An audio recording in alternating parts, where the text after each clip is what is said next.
Good morning बच्चों। आज हम कक्षा 7वीं में सामाजिक विज्ञान के अंतर्गत अध्याय दूसरा नागरिक शास्त्र का अध्याय दूसरा का अध्ययन करेंगे, जिसका शीर्षक है राज्य की सरकार भाग 1। राज्य की सरकार। इसके पहले वाले पार्ट में हमने देश और राज्य के बारे में अध्ययन किया था कि देश और राज्य सरकार कैसे बनती है, या फिर राज्य सरकार किसे कहते हैं, केंद्र सरकार किसे कहते हैं। तो सवाल उठता है कि सरकार कितने प्रकार के होते हैं। इसमें सरकार दो प्रकार के होते हैं। एक तो होता है केंद्र सरकार और दूसरा होता है राज्य सरकार। केंद्र सरकार का शासन पूरे देश में लागू होता है और राज्य सरकार का कानून का शासन खाली राज्य में लागू होता है। यहाँ पर केंद्र सरकार के द्वारा जो बनाया हुआ कानून है वो पूरे देश में लागू किया जाता है, ताकि उस देश का शासन व्यवस्था अच्छे से चल सके। और राज्य सरकार का जो शासन व्यवस्था होता है केवल एक राज्य के लिए होता है। जो राज्य में जो शासन व्यवस्था होती है वो राज्य के सरकार के मतलब राज्य की जनता के लिए होता है। वो जिस प्रकार से कानून बनाते हैं वो पूरे देश राज्य की जनता के लिए ही होता है। उनका कानून दूसरे राज्य में लागू नहीं होता है। तो हम पर कितने सरकार के कानून लागू होते हैं? 2 सरकार के। सबसे पहला होता है केंद्र सरकार का और दूसरा होता है राज्य सरकार का। इसी के द्वारा हमारी शासन व्यवस्था चलती है। तो इस पाठ में हम राज्य की सरकार के अंतर्गत इसमें देखेंगे कि सरकार का चुनाव किस प्रकार से किया जाता है। इसके बारे में हम अध्ययन करेंगे कि सरकार का चुनाव किस प्रकार से चलता है या किस प्रकार से उसको चुना जाता है। इसके लिए इसमें एक कहानी दिया हुआ है गोपालपुर, जिसमें देखेंगे पूर्व प्रदेश एक राज्य है जिसकी राजधानी गोपालपुर है।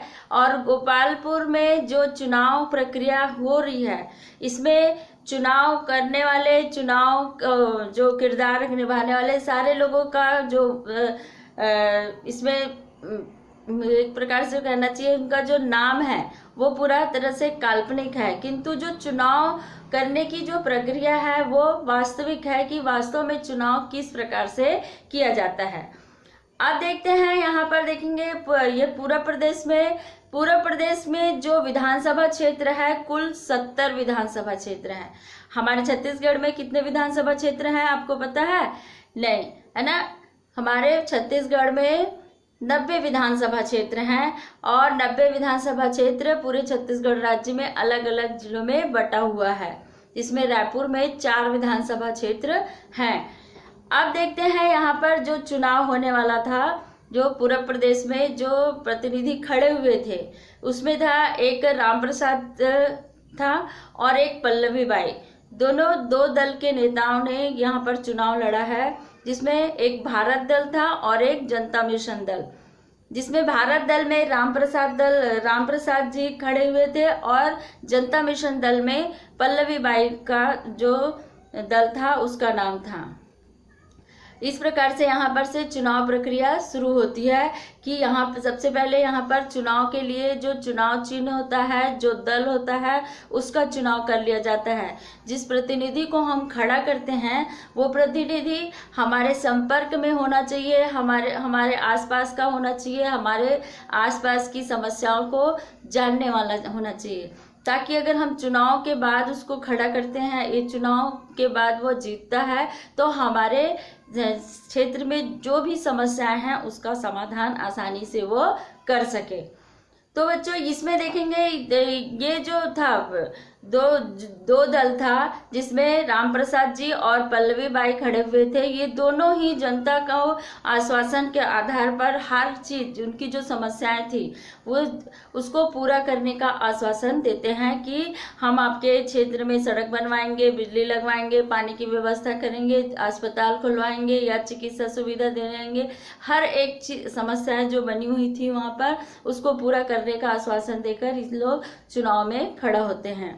अब देखते हैं ये इसमें देखेंगे पल्लवी बाई की आम सभा, क्योंकि जो इसमें जो आम सभा होती है, आम सभा ये होती है कि लोगों को इकट्ठा करते हैं वहाँ पर और लोगों को अपने से परिचित कराते हैं, रूबरू होते हैं, आमने सामने होकर वो बताते हैं कि आपके क्षेत्र के लिए हम लोग चुनाव लड़ रहे हैं, हम चुनाव लड़ रहे हैं, आपकी जो समस्याएं होंगी वो हमको बताया ना, और उस समस्या का समाधान हम आसानी पूर्वक आपका कर सकेंगे।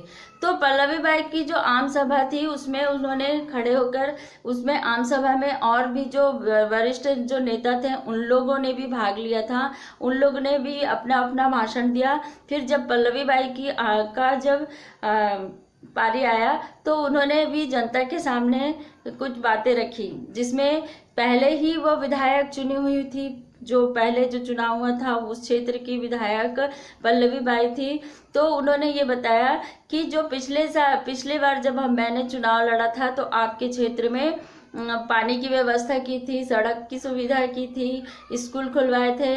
तो अगर आप इस बार अगर मुझे चुनाव लड़ रहे हैं हम, तो उसमें अगर आप जिताते हैं तो हम आपके लिए एक छोटा सा कारखाना आपके गांव के आसपास जो कारखाना है उसमें स्थापित करेंगे, और स्थापित करके यहाँ पर जो लोग बेरोजगार हैं वो उन लोगों को हम रोजगार देने की सुविधा देंगे। इस प्रकार से वे आश्वासन देती हैं। और जो समस्याएं रहती हैं उन लोग की, चाहे वो पानी की समस्या हो, चाहे बिजली की समस्या हो, चाहे सड़क की समस्या हो, ये सारी बातें ये आम सभा में पल्लवी बाई रखती हैं लोगों के सामने, और अपने दल से और अपने चुनाव चिन्ह से उनको रूबरू करवाती हैं कि ये मेरा चुनाव चिन्ह है और इसमें आप वोट देकर मुझे विजयी बनाएंगे तो आपके क्षेत्र का जो समस्या है उसका समाधान पूरी तरह से होगा। ठीक है, अब देखते हैं विधानसभा क्षेत्र जो था। विधानसभा क्षेत्र, यहाँ पर जो पूर्व प्रदेश में विधानसभा क्षेत्र है, आपने कक्षा 6वीं में पढ़ा होगा कि पंचायत में जो चुनाव होता है, पंचायत वार्ड में जो चुनाव होता है, वहाँ पर मतदाताओं की संख्या कुल होनी चाहिए 50 से 100 मतदाता होते हैं। लेकिन जो विधानसभा क्षेत्र का चुनाव होता है इसमें लोगों की संख्या लाखों में होती है, और लाखों में होने के कारण से चुनाव क्षेत्र को अलग अलग भागों में बांट दिया जाता है। विधायक चुनाव जब होता है तो विधायक चुनाव होने से पहले विधानसभा क्षेत्र तो होता है, लेकिन जो चुनाव क्षेत्र होता है उसको अलग अलग भागों में बांट दिया जाता है। इस बांटने का एक कारण ये होता है कि सुबह से लेकर शाम तक का बस चुनाव होता है और लोगों की संख्या लाखों में होती है, तो इतने जल्दी उतने सारे लोगों को चुनाव एक जगह में देना बहुत बड़ा समस्या हो सकता है। इसलिए चुनाव क्षेत्र को अलग अलग भागों में बांट दिया जाता है ताकि यहाँ पर लोग आसानी से चुनाव दे सके। तो पूरा प्रदेश में जो 70 विधानसभा क्षेत्र थे उसको अलग अलग भागों में बांट दिया गया ताकि वहाँ पर लोग आसानी से वहाँ पर आकर मतदान दे सके। अब देखते हैं प्रतिनिधि का चुनाव किस प्रकार से होता है। प्रतिनिधि हम किसको कहते हैं? प्रतिनिधि वो होता है जिसमें जो चुनाव में खड़ा होता है। जैसे हम बोलते हैं ना कि हम अपना प्रतिनिधि चुनेंगे, तो प्रतिनिधि उसी को कहते हैं जब वो चुनाव में जीत जाता है और हमारे क्षेत्र के लिए जो कार्य करता है। मतलब जो चुनाव में खड़ा होने वाला व्यक्ति को, चुनाव में खड़े होने वाले व्यक्ति को ही हम प्रतिनिधि कहते हैं। अब देखते हैं राजनीतिक दल। राजनीतिक दल क्या है? राजनीतिक दल, तो हम राजनीतिक दल उसे कहेंगे जिसमें देश की शासन व्यवस्था को सुचारू रूप से चलाने के लिए एक प्रकार का संगठन बनाया जाता है, एक विशेष प्रकार का संगठन बनाया जाता है, उसे हम राजनीतिक दल कहते हैं। फिर से बता दूं मैं कि हमारी शासन व्यवस्था को या राजनीतिक व्यवस्था को सुचारू रूप से चलाने के लिए एक विशेष प्रकार का संगठन बनाया जाता है, उसे हम राजनीतिक दल कहते हैं। ये राजनीतिक दलों के जो लोग होते हैं इनका पूरा विचारधारा एक होता है, एक ही विचार के होते हैं। ये कोई भी कार्य को करते हैं तो एक ही मुद्दा लेकर उस कार्य को करते हैं। ये राजनीतिक दल होता है। भारत में 6 प्रमुख रूप से राजनीतिक दल हैं। इसमें राजनीतिक दलों में प्रमुख रूप से देखेंगे 6 में है। इसमें कांग्रेस पार्टी है, भारतीय जनता दल है, समाजवादी कम्युनिस्ट पार्टी है, समाजवादी मार्क्सवादी है, और इसमें अलग अलग भागों में इसको बांटा गया है। तो ये 6 प्रकार के जो राजनीतिक दल है वो उसी प्रकार से इसमें पूरा प्रदेश में 2 राजनीतिक दल थे। एक भारतीय जनता दल था, भारत दल था, और एक जनता दल मिशन दल था, जनता मिशन दल था। तो ये 2 दल थे। तो इस प्रकार से यहाँ पर जो क्षेत्रों का चुनाव, राजनीतिक दलों का चुनाव किया गया था, उसमें वे अपने अपने दलों को एक एक जगह संगठित करके लोगों को किस प्रकार से आश्वासन देकर किस प्रकार से उनको आकर्षित करना है, ये सारी बातों को राजनीतिक दल के माध्यम से बताया जाता है। उनकी सारे राजनीतिक दलों में जितने लोग होते हैं, सारे लोगों के विचारधारा एक ही प्रकार की होती हैं। ठीक है, अब देखते हैं हम यहाँ पर उम्मीदवार। उम्मीदवार किसे कहते हैं बच्चों? उम्मीदवार भी एक प्रतिनिधि और उम्मीदवार एक ही होते हैं, जिसमें देखेंगे उम्मीदवार वह व्यक्ति होता है जो चुनाव में खड़ा होता है। चुनाव में खड़ा होने के पहले, जब चुनाव में वह खड़ा होता है तो उसे चुनाव आयोग द्वारा जो टिकट लेना होता है वो टिकट लेता है। टिकट लेकर नाम वापसी की जो तारीख होती है उसको वापस करता है, फिर चुनाव चिन्ह प्राप्त करता है, और चुनाव चिन्ह प्राप्त करने के बाद फिर चुनाव का प्रचार प्रसार करता है। तो ये उम्मीदवार होता है जिसकी योग्यता होनी चाहिए, जिसमें योग्यता में ये सबसे पहले तो वो भारत का नागरिक हो, फिर वह 25 वर्ष की उम्र पूरी कर चुका हो, वह किसी भी अपराध के लिए सजा न काटा हो, किसी सरकारी पद पर कार्य नियुक्त न हो, या फिर ये सारी योग्यताएं होती हैं इसकी। और ये ऐसे व्यक्ति को हम उम्मीदवार कहते हैं जो चुनाव के लिए खड़ा होता है। ठीक है, आप देखते हैं गोपालपुर में मतदान किस प्रकार से होता है।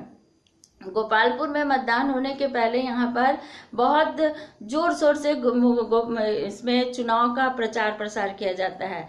चुनाव का प्रचार प्रसार करने के लिए सारे लोग जो उस दल के व्यक्ति होते हैं वे सारे लोग वो चुनाव चिन्ह का बैनर बनाते हैं, चुनाव और बैनर लगाते हैं और नारे लगाते हुए सारे लोग एक जगह से दूसरी जगह उस चुनाव का प्रचार करते हैं।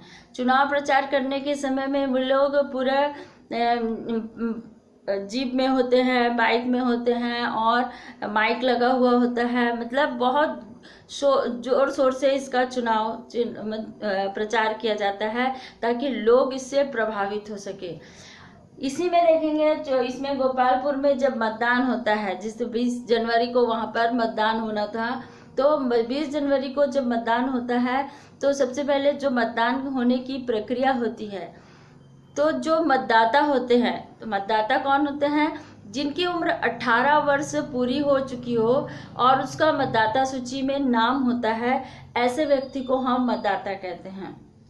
वो मतदाता जहाँ पर उसका चुनाव क्षेत्र होता है वहाँ जाता है, लाइन लगाकर खड़े रहते हैं, और फिर वहाँ पर सामने में एक व्यक्ति बैठा होता है। वो व्यक्ति एक लंबा सा लिस्ट लिया होता है, और वार्ड के अनुसार जिस व्यक्ति का नाम रहता है उस व्यक्ति के नाम पर टिक लगाता है। फिर वो व्यक्ति अंदर घुसता है, तब वहाँ पर एक पर्चा देते हैं और उसमें साइन करवाते हैं। साइन कराने के बाद फिर दूसरा व्यक्ति उसके उंगली में अमिट स्याही लगाता है, और स्याही लगाने के बाद फिर वो एक कमरे के कोने में बूथ खाना होता है, वहाँ पर चुनाव मशीन लगा हुआ होता है, रखा हुआ होता है, जो इलेक्ट्रॉनिक मशीन होता है। और इलेक्ट्रॉनिक मशीन के माध्यम से जो भी चिन्ह में वह वोट देना चाहता है वहाँ पर बटन दबाता है और वो फिर व्यक्ति बाहर निकल जाता है। इस प्रकार से चुनाव होता है।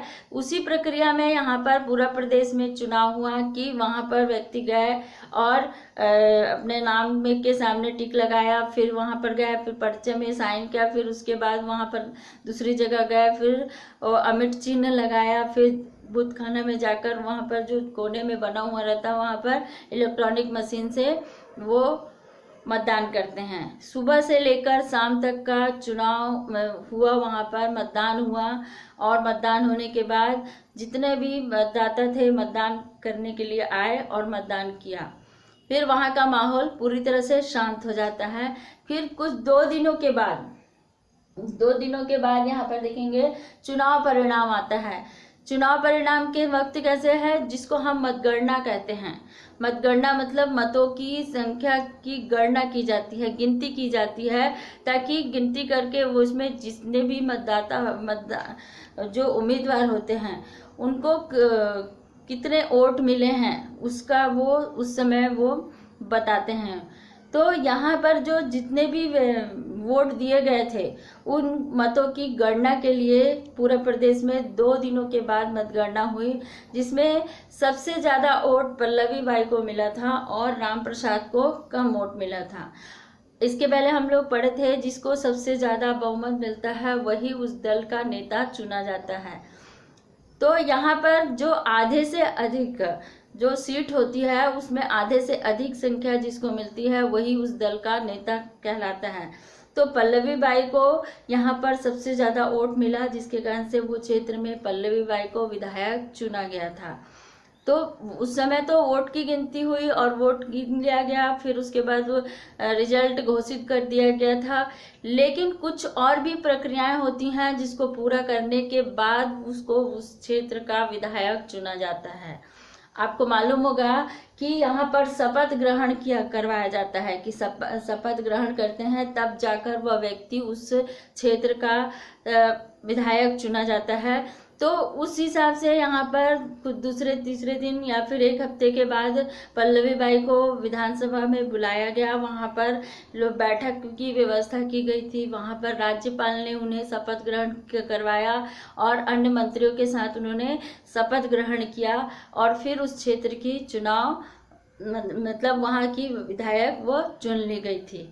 इस प्रकार से ये चुनाव प्रक्रिया चलता है। तो ये इस पाठ में हमने वही चीज़ पढ़ा कि राज्य की सरकार को बनाने में हमको कौन कौन सी प्रक्रियाओं में गुजरना पड़ता है। इसमें चुनाव करने के लिए 3 प्रमुख बातें होती हैं। सबसे पहला तो होता है कि चुनाव आयोग द्वारा किया जाता है, और दूसरा होता है चुनाव प्रचार करने के लिए चुनाव प्रचार किया जाता है। करने के लिए वे जब नामांकन भरते हैं, नाम वापसी की तारीख लेते हैं और मतदान की तिथि तय होती है। मतदान जिस दिन होता है उस दिन वह मतदान करने के लिए बहुत जोर शोर से चुनाव प्रचार प्रसार होता है। फिर मतदान होता है, फिर मतगणना होती है और जिस दल को सबसे ज़्यादा बहुमत मिलता है वही उस दल का नेता चुना जाता है। तो बच्चों, इसमें आपने देखा कि किस प्रकार से यहाँ पर विधायक दल का चुनाव किया गया था, विधायक का चुनाव किया गया। तो अगले वाले पार्ट में इसका भाग 2 है। आपका अध्याय 3 में इसका भाग 2 दिया गया है, उसको हम अगले क्लास में पढ़ेंगे। लेकिन इसके पहले आप इस पाठ को एक बहुत अच्छे तरीके से अध्ययन करोगे। आप कितना भी टीवी देख लो, वीडियो देख लो, चाहे कुछ प्रश्न उत्तर याद कर लो, लेकिन जब तक आप पाठ नहीं पढ़ोगे, जब तक आपको कोई भी चीज़ समझ में नहीं आएगा। इसलिए पाठ पढ़ना बहुत ज़रूरी है। आप इस पुस्तक में आपके पास पुस्तक होगी, आप पुस्तक में इस पाठ को अच्छे से अध्ययन करेंगे। बीच बीच का जो क्वेश्चन है, छोटा छोटा क्वेश्चन है, उसको अपने रफ कॉपी में आप लिख लेंगे और उसे ध्यान से पढ़ोगे। ठीक है, थैंक यू।